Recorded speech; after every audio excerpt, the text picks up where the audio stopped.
quelle est la chose la plus bizarre qu'on t'ait proposée, que t'aies accepté ou pas? Un cabinet de toilette en cristal de roche. J'avais une vie que d'aucuns a pu qualifier d'extraordinaire, avec une famille, une réussite sociale. Et finalement, dans tout ce truc incroyable, j'étais très malheureux. Sur scène, tu peux pas penser à autre chose. Ouais. T'es vraiment connecté. Donc c'est un vrai exercice et c'est une vraie thérapie pour te connecter au présent. Et j'ai fait des progrès énormes. Mais aujourd'hui, un artiste star, il n'y en a pas. Alors qu'à l'époque, quand tu reviens dans la cour des rois, les artistes c'était des méga stars quoi. Les mecs on pouvait leur offrir des palais où ils pouvaient s'exprimer, ils payaient pas d'impôts. Enfin nous on est vraiment des laissés pour compte aujourd'hui. Donc parce que tu as mis ta forme et tu as mis ta couleur, il y a des gens qui ont été acheter ça le prix d'un véhicule haut de gamme, le prix d'une Porsche, le prix d'une Ferrari.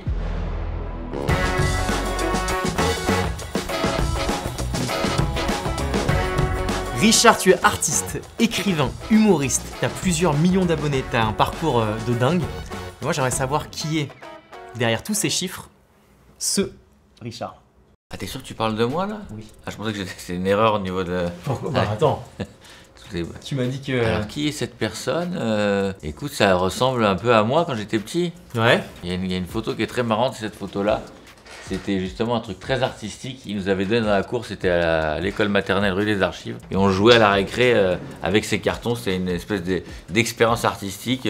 Comme quoi on était plus créatif à l'époque. Et c'était déjà tes débuts un peu créatifs? Est-ce que ça a marqué genre un moment ou... Oui, parce qu'à l'époque c'est à ce moment-là où j'ai commencé effectivement la sculpture, ce qu'on peut appeler la sculpture plutôt la poterie on va dire, puisqu'on faisait à l'époque des petits animaux en terre glaise, et qu'ensuite on allait cuire au four. Et je les faisais cadeau à mes maîtresses, à mes directrices. J'étais déjà un petit peu très faillot à l'époque. C'était pour avoir des bonnes notes derrière? T'avais compris le... Je sais pas si... Ouais, c'était surtout pour plaire. Je crois que j'avais besoin de reconnaissance à l'époque, déjà petit. Et donc j'étais un peu une espèce de bête de foire. Les mamans étaient ma mère était assez fière, etc. Et parfois, bon, un peu gênée. Et tu disais que tu faisais déjà des animaux. T'avais déjà un truc avec les animaux? C'est quoi ton approche? Toi aussi, t'as dû faire des animaux. On a tous fait des animaux quand on était petit. L'animal, c'est un truc qui a toujours été proche de l'enfant et de l'humain en général. Dans toutes les civilisations, l'animal a toujours fait partie. Alors, on a eu un côté très dominateur, l'homme, parce qu'on veut toujours être plus fort que l'animal, plus intelligent, etc. Mais l'animal a fait partie, on le représente, on a un animal de compagnie. Enfin, c'est quelque chose qui est très très présent. Et puis, dès qu'il y a un film un peu fou, j'en sais rien, moi, Godzilla, c'est quand même très très impressionnant. L'animal, c'est clair. Ou des animaux plus... comme Belle et Sébastien, enfin l'animal quand même c'est quelque chose qui est très très fort, donc j'ai juste utilisé quelque chose qui est présent en nous, donc je pense pas être plus intéressé qu'un autre. C'est vrai, non mais c'est clair, mais c'est juste que comme toi ça t'a suivi tout au long de ta carrière, mais t'as raison, c'est un truc qui est tellement universel et commun à tous et toutes au démarrage que c'est un peu je pense un premier réflexe. Mais toi, et d'ailleurs ça me permet de te montrer ce premier petit chiffre. Animal. Non, presque.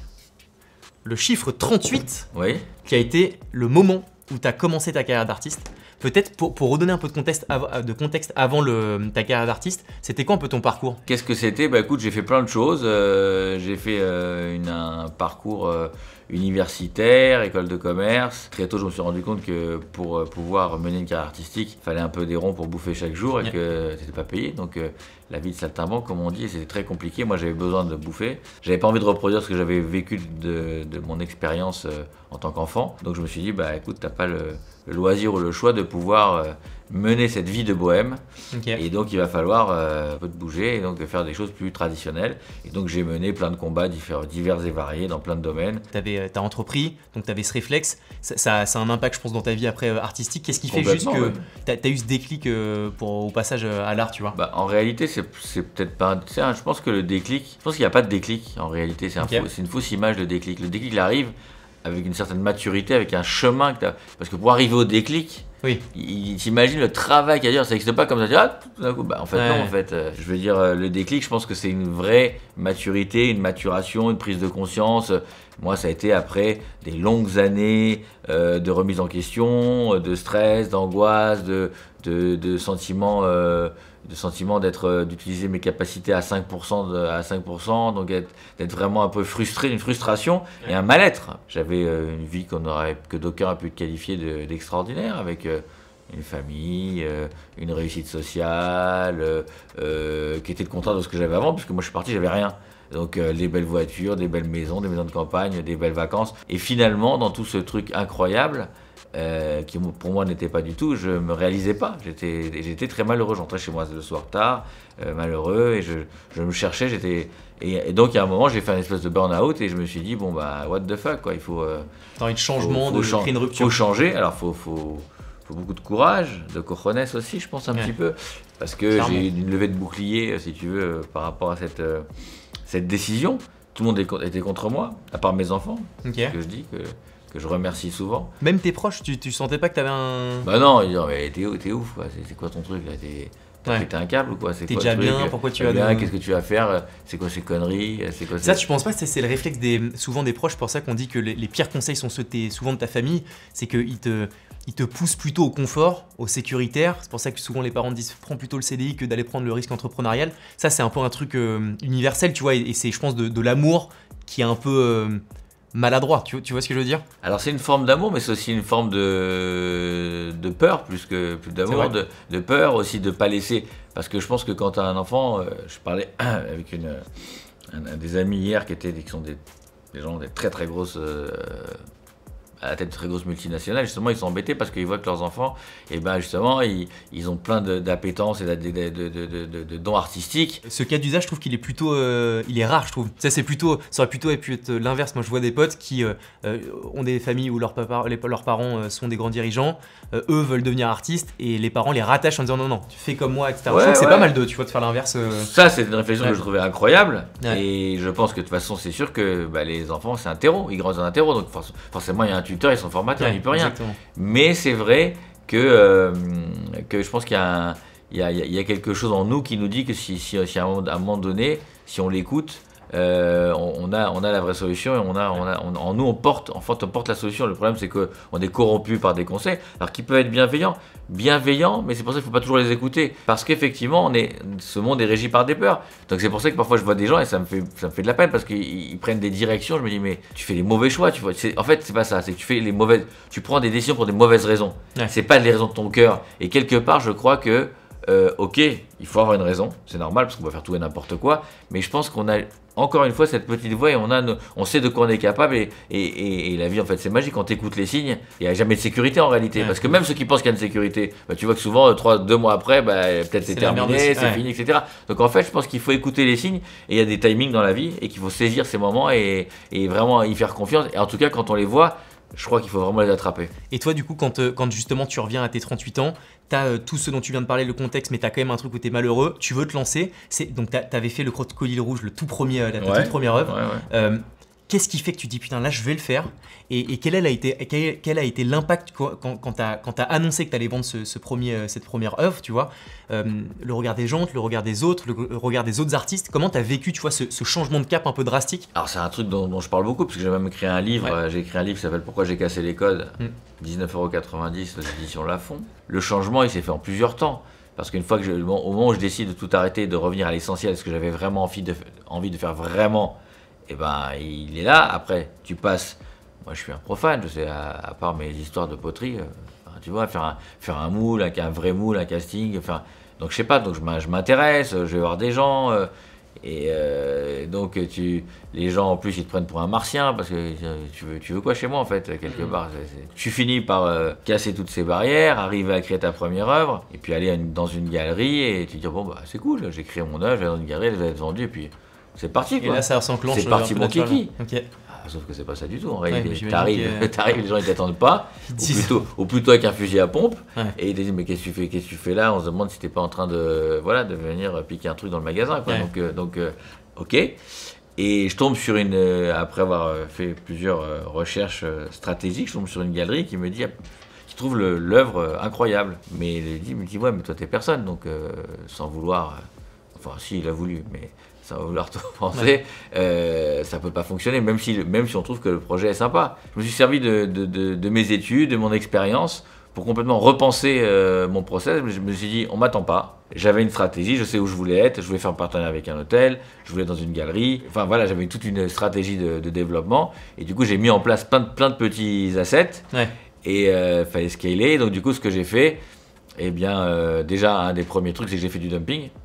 Donc j'ai vraiment vendu à des œuvres à des prix défiant toute concurrence déjà pour l'époque. Une pièce qui faisait plus d'1 mètre, Donc tu en avais quand même pour ton argent, lourde, avec une couleur sympa, comme on te dit, qui était sympa. J'ai mis 2 ans pour la créer. Et à un prix à moins de 1000 balles, tu vois, donc quelque part, alors que ça me coûtait beaucoup plus cher. Et du coup, je crois qu'on a vendu 20 pièces la première semaine, tu vois. Et là, tu t'es dit, tu tiens un truc. Bah, elle me dit, bah écoute, c'est pas mal. Après, il faut gagner de l'argent. Bien sûr. Mais c'était intéressant. On a été repéré par des célébrités. Enfin, il y a eu tout un tas de. Il y a eu plein de. Alors, il y a eu un petit démarrage, si tu veux, qui était vraiment dû à cette espèce de. À mon idée. Aussi, le fait de ne pas se vendre soi-même, c'est très compliqué.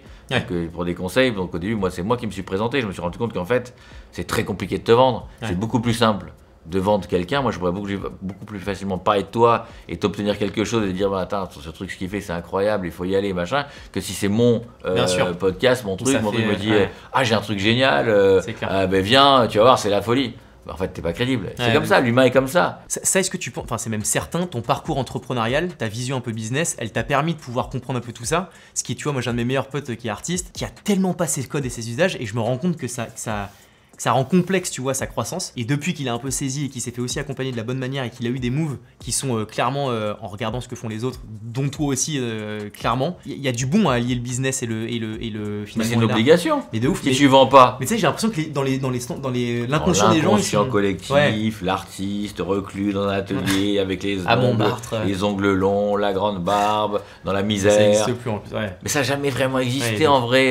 Il y a eu des exemples comme Van Gogh par exemple, mais en réalité, tu prends Rodin, tu prends Michel-Ange, tu prends des grands artistes, ils étaient à la cour du roi, c'était des méga stars. Aujourd'hui, c'est pas des méga stars les artistes. Alors en France, il y en a pratiquement pas d'artistes stars. Alors qu'en France, tu prends tous les gens qui viennent de la Starac, ou qui font de la télé-réalité, ou des bouquins, ou des chanteurs, ou des acteurs, c'est des stars. Mais aujourd'hui, un artiste star, il y en a pas. Alors qu'à l'époque, quand tu reviens dans la cour des rois, c'était les artistes, c'était des méga stars. Les mecs, ils étaient, on pouvait leur offrir des palais où ils pouvaient s'exprimer, ils payaient pas d'impôts. Enfin, il y avait vraiment nous, on est vraiment des laissés pour compte aujourd'hui. Je pense que ça pourrait changer, tu vois, comme avant les créateurs de contenu sur YouTube et tout, c'était rien. Maintenant, ils commencent à prendre de la place. Est-ce que tu penses qu'il y a un monde dans lequel les artistes vont pouvoir être aussi des célébrités publiques, tu vois? C'est compliqué parce qu'on crée un art qui est, alors en tout cas avec l'art classique et traditionnel, parce que quelque chose c'est pas vivant, il y en a dans un monde qui va tellement vite, où tout est animé, etc. Et même quand tu penses aux NFT ou toutes ces œuvres digitales éphémères, c'est compliqué vu les prix que c'est. Enfin, je pense que moi, ma force c'est d'avoir voulu être un artiste complet, pluridisciplinaire, et de développer une 360. Tu vas pas faire aujourd'hui un tableau qui te met 8 mois, le faire à la télé en direct, c'est pas possible. Donc il y a un côté aussi très technique qui est très compliqué. C'est plus facile de monter sur scène et de chanter une chanson, quoi. Ça va quand même beaucoup plus vite. Donc du coup, il y a un problème aussi du temps. À l'époque, il n'y avait pas le temps n'existait pas. Il n'y avait pas de télévision, il n'y avait pas de radio. Donc quelque part, le temps, on s'en foutait du temps. Il n'y avait pas à montrer quelque chose sur place. Je pense qu'il y a une approche un peu différente à avoir. Mais c'est vrai que c'est intéressant et c'est dommage parce que du coup, on s'éloigne de choses qui sont profondément intéressantes, où il y a beaucoup d'émotions et qui ont parfois beaucoup plus de sens que certaines activités qu'on voit qui sont dénuées de sens et qui sont de la consommation du trash qu'on jette et où il reste rien. Et il y a un truc qui m'avait marqué quand on s'était rencontré une première fois à un dîner, je sais pas si tu te rappelles, à l'entreprise du futur. Là, dès que t'es rentré, les premiers trucs que tu fais, c'est des punchlines et en vrai, tu ris. Ça sent que l'humour, c'est un de tes traits de caractère. Tu montes sur scène souvent. Est-ce que l'humour, c'est un truc dont tu te sers dans ta vie tous les jours? Je peux confirmer des quelques secondes qu'on a passées ensemble avant, mais dans ton art, de manière générale, est-ce que c'est un truc qui complète les œuvres que tu peux créer? Est-ce que c'est un truc sur lequel tu as envie de te pencher plus dans les futures années? C'est quoi l'humour pour toi? Alors, 2 choses. L'humour, c'est primordial. Parce qu'aujourd'hui, on vit dans des mondes où c'est tellement compliqué, où tellement t'es matraqué par des informations tristes. Je sais pas si tu restes 2 heures devant la télévision. C'est une catastrophe. Donc je veux dire, l'humour aujourd'hui d'abord, et puis c'est une thérapie. Rire, tu ris, tu te guéris, c'est éprouvé que si tu ris tant d'heures par jour, tu seras en meilleure santé qu'un mec qui rit jamais. Et puis c'est des énergies. Moi je suis pour le positif, pour magnifier le positif. Et le rire, ça fait partie du positif, ça fait partie de choses qui provoquent dans le cerveau, mais c'est chimique quoi. C'est chimique, hein. Je suis pas médecin, mais j'en parle de manière très, très libre. Et tu as vraiment quelque chose autour du rire qui est très très très important. Et là, pour répondre à la deuxième question qui est par rapport à la scène, pour moi la scène c'est un exutoire. La scène c'est un truc qui m'a permis de vivre au présent. Moi je suis quelqu'un qui a toujours vécu dans le futur.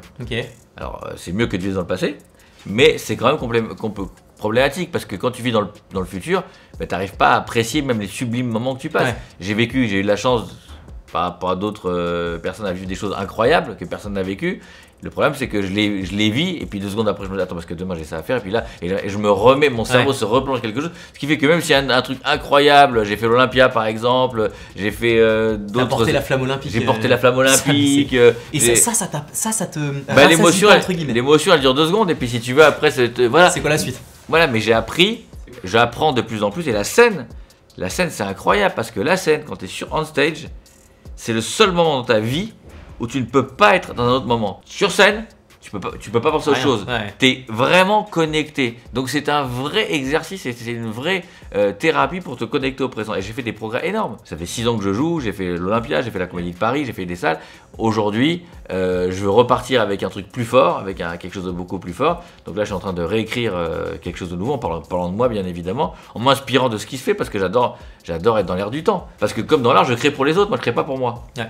Je ressens forcément quelque chose en créant, j'ai une sensibilité, mais ce qui m'intéresse, c'est ce que va ressentir les autres. Donc quand on s'approche d'une de mes sculptures, toi tu vas me dire, ah oui, toi tu as voulu dire que c'était la vitesse, je vais dire exactement. Et puis je sais pas, la personne qui nous filme qui va nous dire, oui, ce que tu as voulu dire, c'est que quand il est passé là, oui, c'est ça. En fait, l'idée, c'est pas de personne n'a raison, tout le monde n'a rien, c'est que j'ai su une émotion. Ouais. Et qu'elle soit positive ou négative, quand quelqu'un passe devant, oh, qu'est-ce que c'est moche, mais j'ai gagné. Qu'est-ce que c'est moche? Tu as eu une émotion. Ouais. Donc là, c'est fait pour réfléchir, faire réfléchir. Donc pour moi, c'est ça, c'est donner de l'émotion, susciter de l'émotion, et c'est ça qui m'importe. Il y a un truc que tu avais reçu qui était pas mal et qui a été un marqueur. Attention, deuxième. Un marqueur sans un stabilo boss. Presque. Un marqueur dans ta vie quand même. 15 millions. Tu les as sur toi? Ah, quoi. C'est l'œuvre, le prix d'une de tes œuvres. Oui. Qui a été la plus chère. Oui. Ça. Pour l'instant, il y aura plus cher bien évidemment, très prochainement. C'est vrai? Tu auras toujours une... C'était quand que celle-ci, celle de 15 millions? C'était, je crois, en 2015, un truc comme ça. 2014. Et ça, jusqu'à aujourd'hui, c'est l'œuvre la plus chère que tu as vendue? Oui, alors après, aujourd'hui, je fais beaucoup de collaborations. Okay. Et où on fait par exemple, j'ai collaboré par exemple à des tours des buildings. Okay. Forcément, c'est aussi une œuvre et c'est vendu beaucoup plus cher que ça. Ouais. Mais en tant qu'œuvre d'art, en tant que telle. Mais oui, bien sûr, mais en fait, il faut dire qu'elle était en or quand même, donc forcément, vu le prix de l'or, voilà, c'est... Clairement. J'ai pas gagné 15 millions, mais en tout cas, j'ai gagné 14 millions et demi. Mais en tout cas, non, oui, mais effectivement, oui, c'est sympa, mais j'ai eu plein d'autres fiertés. C'est marrant parce que pour toi, c'est le chiffre qui te fait rire. Et ça peut me permettre à l'amener la suite, en vrai, ce que on sent. Mais j'ai eu des trucs beaucoup plus drôles et beaucoup moins chers, c'est quand j'ai vendu ma première œuvre aux enchères qui s'est vendue, un crocodile, je me dis, en résine. Et qu'il y a des gens qui se battaient, que le commissaire-président me dit, oui, il y a beaucoup de gens dans la salle qui sont intéressés et qui ont dépensé l'équivalent de plus de 150 000 € pour une œuvre qui faisait 3 mètres, etc. Et dans ma tête, je me dis, tu te rends compte? J'avais que les crocodiles à l'époque, j'avais pas encore fait d'autres sculptures. Il y a un morceau, un bout de quelque chose, parce que tu as mis ta forme et tu as mis ta couleur, il y a des gens qui ont été acheter ça, le prix d'un véhicule haut de gamme, le prix d'une Porsche, le prix d'une Ferrari. C'est fou quand même, quoi. Là, en fait, c'est parce que j'ai signé, quoi, que le mec il l'a mis, parce que sinon il n'aurait pas acheté à ce prix-là. Ouais. Je te montre 4 œuvres. Tu dois essayer de deviner les prix. D'accord. Je commence par cette masterpiece. Ah, c'est dur, hein, c'est dur. C'est une masterpiece, je sais pas. J'ai pas d'idée. C'est quoi le prix? 22 €. Ouais. Amazon. Non, parce que je reconnais pas, quoi. Mais c'est là où tu vois que... J'ai pas reconnu. Ça, j'ai déjà vu, ouais. J'ai déjà vu. Je sais pas, 1 million? Non, 18 500, je crois que c'est Pierre Soulages. Pierre Soulages. Bah oui, mais souvent c'est Soulages. Bah, 18 500, je pensais beaucoup plus. Oui, non, mais non, c'est pas une peinture. C'est pas là, tu penses? Bah non, parce que sinon c'est beaucoup. C'est pour ça, parce que moi je reconnais Soulages, avec sa variation des noirs, bien évidemment, et un Soulages en original, non. C'est beaucoup plus petit original aujourd'hui, c'est 400, 500 000 €, pas trop moins. Bon, donc à mon avis, c'est une affiche, quoi. Ok. Ah là là, l'homme qui marche, Giacometti. Je sais que quand on me l'a remis, je sais plus d'où. Mais je sais que j'ai... Écoute, il y a eu beaucoup de... Ça dépend de sa taille, mais centaines de millions d'euros. 143 millions. Oui, il y a eu 98, il y a eu plusieurs ventes, hein, donc il y a eu plusieurs tailles. Donc c'est l'homme qui marche, donc... en plus, ce mec était visionnaire, parce que t'imagines, il avait déjà anticipé Emmanuel Macron. Donc, il est bon, hein. Il est bon, très bon. Bah, en marche. Parmi tout ce que tu as déjà fait, est-ce que tu as un moment, tu dois en choisir un seul qui t'a marqué dans ta vie, tu vois? Ça peut être artistique, peu importe l'âge, le moment qui t'a le plus marqué dans ta vie. Ça peut peut-être être la plus actuelle, même si c'est pas la... Non, parce qu'en fait, la réalité, c'est plus par rapport à mes enfants, les choses qui m'ont le plus marqué. Normal. Donc c'est plus, tu vois, parce que moi je suis un père de famille, très, très attaché avec des rapports fusionnels avec mes enfants, donc c'est beaucoup plus... Pour moi, c'est beaucoup plus important que tout le reste. Les autres, ça va me toucher, bien évidemment. J'ai vécu des choses grandioses, je suis monté sur scène devant 200 000 personnes, j'ai fait des choses qui m'ont donné de l'adrénaline, et beaucoup de moments positifs, beaucoup de moments négatifs aussi. Et je pense que pour les gens qui vont nous regarder, c'est intéressant parce que je pense qu'on parle pas assez des moments négatifs, et que moi, j'ai beaucoup appris dans les échecs.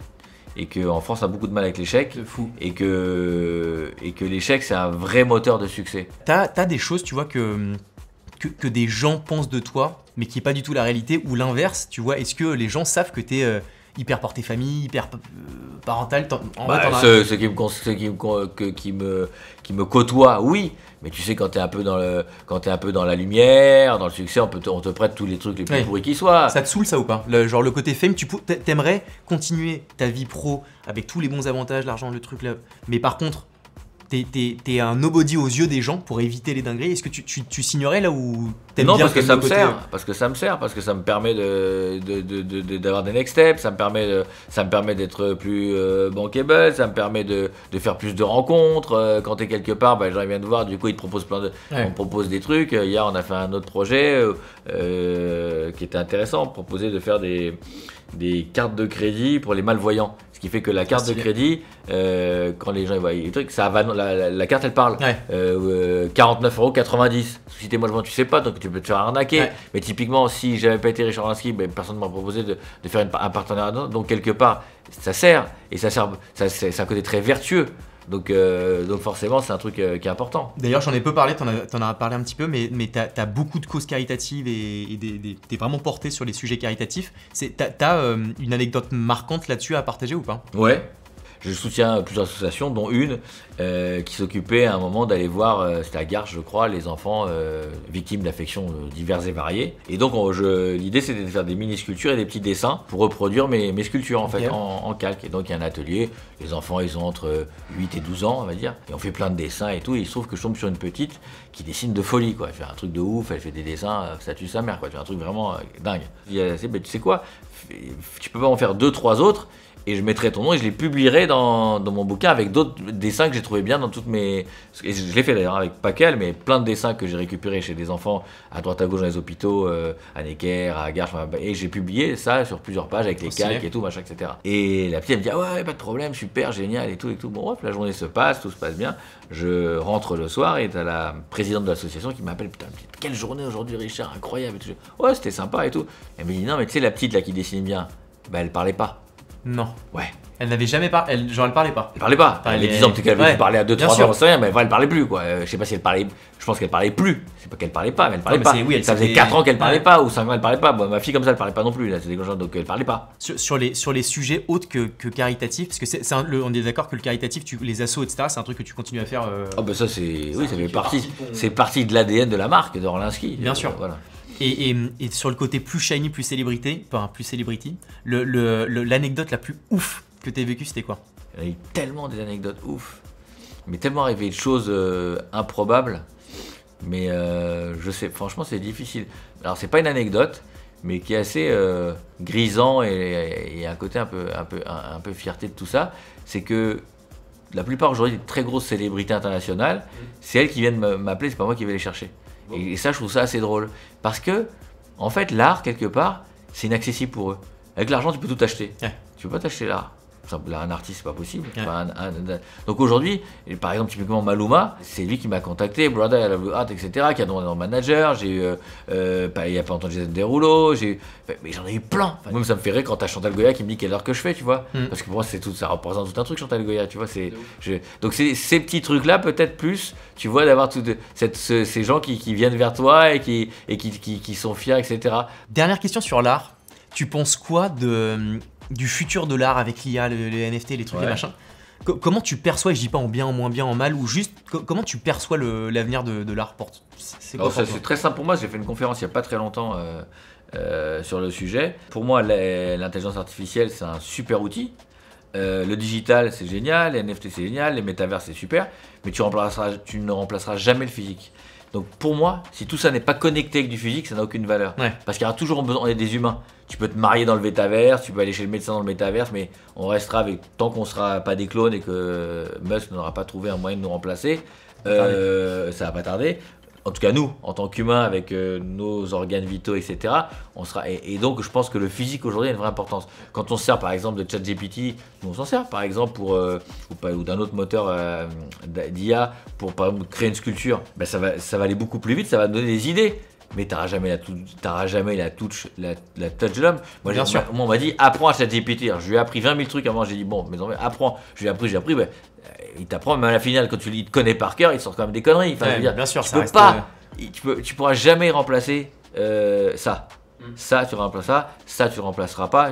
On va y arriver forcément à conditionner la machine à avoir nos mêmes réflexes. Mais on a un truc qu'on pourra pas copier. Et surtout, je suis d'accord avec toi sur le physique. En fait, plus il va y avoir de l'engouement sur l'IA, donc digital et tout, plus je pense que les gens vont avoir un ras-le-bol de ça et vont se rattacher encore plus à un truc que tu pourras pas justement. Et moi, j'ai plein de projets aujourd'hui, si tu veux, digitaux, avec des compagnies, et de plus en plus, j'ai toujours prôné ça moi depuis le début, même quand la bulle a explosé. Et du coup aujourd'hui on fait des projets, et à chaque fois je pousse pour qu'on ait le truc en physique. Pour moi ça. Ou en tout cas au bout de 5, tu puisses avoir que tu vois qu'il y a une récompense, mais que tu aies toujours le physique, parce que je trouve le physique c'est important. Je suis d'accord. On arrive sur la fin de l'interview. J'ai quelques. Enfin, j'en pouvais plus. Il était temps, j'en pouvais plus. Quelques micro-questions en vrac. Si tu devais transformer une émotion humaine en sculpture, tu choisirais laquelle? L'amour. Gorille ou crocodile? Gorille parce que c'est le silverback, donc dos argenté, parce qu'il est un ADN 99,9% d'une autre, donc il représente beaucoup plus ce qu'on est nous et beaucoup plus proche de nous. Quelle est la chose la plus bizarre qu'on t'ait proposée, que t'aies accepté ou pas? De faire un cabinet de toilette en cristal de roche. Ok, t'as accepté? J'ai pseudo accepté, j'ai changé un petit peu le projet, mais oui. Ok. Si tu pouvais dîner avec une seule personne, mort ou vivante, ce serait laquelle? Jean d'Ormesson. Pourquoi? Je suis fan. J'ai failli le rencontrer avant qu'il parte et j'ai pas eu la chance de le rencontrer. Et j'ai trouvé que c'était un mec qui avait une telle joie de vivre, c'était transmis, une telle intelligence, une telle culture. Enfin, je trouvais qu'il y avait un truc qui était... parce que je prends quelqu'un de contemporain, j'aurais pu prendre des gens, voilà. Mais je trouve que c'était quelqu'un qui était vraiment fascinant. Et puis c'est un poète des temps modernes, ça veut dire qu'on va pas aller rechercher des Victor Hugo. C'est vraiment, puis il est là, on l'a vécu, on l'a vu à la télé, tu vois, donc c'est beaucoup moins impersonnel que peut-être d'autres sublimes penseurs et auteurs, mais qui lui, il est un peu moins palpable. C'est palpable, on l'a vu, on l'a vu dans les émissions, on l'a côtoyé, et il dit des très très belles choses. La qualité que tu admires le plus chez quelqu'un? On va dire 2 qualités. Ok. Parce qu'une, c'est compliqué. La générosité et l'honnêteté. C'est très très important d'être avec des gens qui sont honnêtes, qui sont straight, qui sont vraiment en qui tu peux avoir confiance, où tu sais que quoi qu'il arrive, il n'y a pas de cas. C'est les confiances 180%. C'est rare. Dernière question, bien putaclic. Quel est l'objet le plus cher que tu possèdes ou le plus what the fuck? Bah, plus cher, je pense une voiture, mais après, il faudrait un truc peut-être plus marrant. Plus exotique, ouais. Plus exotique. Un sextoy en or. En or massif. Orné de diamants et de rubis. Mais fait maison, donc ça va. Mais fait maison, in-house. Non, d'exotique, tu sais, moi je suis assez banal et assez simple en réalité. J'ai toujours manqué de tout, j'avais pas de quoi bouffer quand j'étais jeune, donc pour moi le symbole de la réussite c'était la maison, la voiture, enfin tu vois, c'était l'idée et je suis resté. Après je suis pas matériel du tout. Ce que j'aime plus posséder c'est le bonheur, c'est des expériences même des expériences, tu vois, ou faire vivre des choses plus que quelque chose, parce que finalement n'importe ce qui s'achète avec de l'argent, voilà, je suis beaucoup plus riche de ce qui n'est pas achetable avec de l'argent. C'est beau, je pense que c'est une bonne manière de terminer cet épisode. J'ai été hyper content de te recevoir, Richard, vraiment. Des belles choses qu'on a pu se dire. En plus, t'es pas lyonnais. Et que j'ai pu découvrir. En plus, t'es pas quoi? T'es pas lyonnais, donc ça va. Non, c'est bon. Voilà, t'étais en terre inconnue. Hein. C'est pour ça. Putain. Non, mais écoute, hyper content. Un grand merci à toi. Franchement, on mettra toutes les informations dans la description. Et puis, écoute, j'espère que tous tes projets vont se réaliser les prochains. Et puis, on se dit à très vite pour. Au prochain, où je reviendrai à faire un angle complètement différent. Quand tu veux, vraiment, ça me fait plaisir. Merci plaisir. Richard. Ça marche. Salut. Ciao.